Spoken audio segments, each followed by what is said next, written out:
what was the toughest challenge that you faced when you were scaling Salesforge so quickly, and how did you overcome that?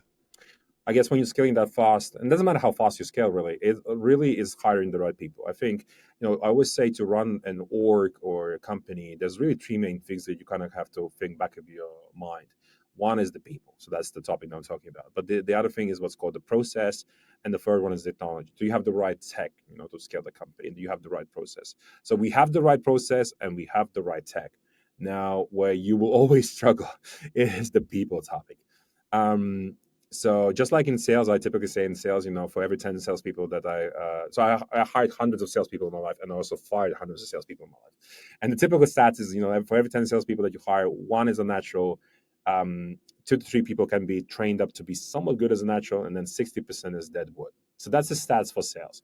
Now, when you're hiring somebody, into a startup, the stats are very different, because you have different teams there. But still, there will be a lot of people that will be still coming and going because we're growing so fast. We need folks that are that are hungry, that love the speed, because this is like a bullet train. Let's say we're in Japan, we're jumping into this.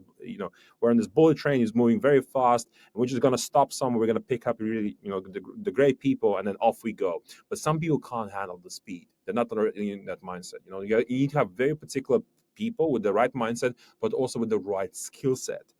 And that's where it becomes very, very tricky to find the right people, because the supply of those individuals out there, is very, very limited. I mean, you're competing with a bunch of these other companies. So essentially, we have these talent wars going on, where actually a lot of good folks want to be working for the best AI companies, these days and stuff like that. So that's really the challenge that we're facing: really getting the right people into the business, keeping them naturally, retaining them, right, and growing those individuals. Salesforce, HubSpot, and there's been other major players that have dominated sales tech for years. So what is Salesforge doing differently, and how do you see AI fundamentally changing the sales industry? So that's a good question. So a lot of the what I would describe legacy tech, or the older tech, essentially, it's all built around bigger teams.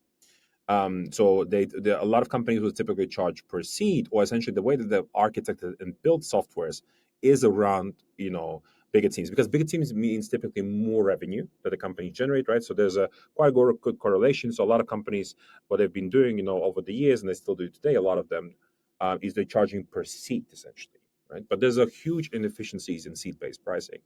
Whereas the way that we architect the software is really where the output for the company, so let's say you've got a generating pipeline, really comes from consuming more of the software. So we charge for the consumption, actually, of the software. And you are able to achieve, as I said, significantly higher output levels by architecting the software in the right way, where you don't need that many humans to scale. You can just literally scale the software. So what kind of happens from a CAC standpoint is that you're shifting the cost that typically goes towards labor, right? So hiring more humans, to then execute more and more, so do more sales calls, etc. The CAC shifts essentially from labor over to software.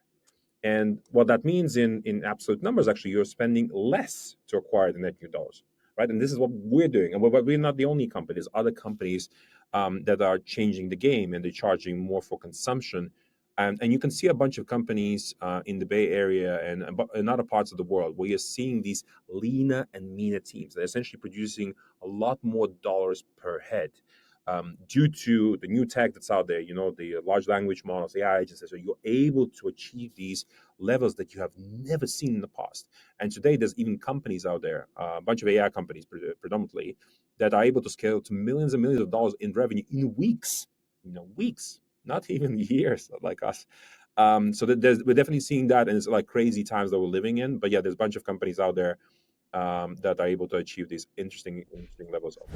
Hey there, it's the real Jason Duncan. Thank you for watching this video. If you are an entrepreneur and you've ever thought about what it's going to be like when you get ready to exit your business, I'm the guy you want to follow. So make sure that you've subscribed to this channel and go check out the link in the description, therealjasonduncan.com. Check out the resources I've got for people just like you, as an entrepreneur who's trying to get his life back, get her life back, get your time and freedom back. We've got a couple other videos you might be interested in. There's one here and there's one here. If that's what you want as an entrepreneur, if you're being trapped in your business, then I can help you get out of that. So go to therealjasonduncan.com.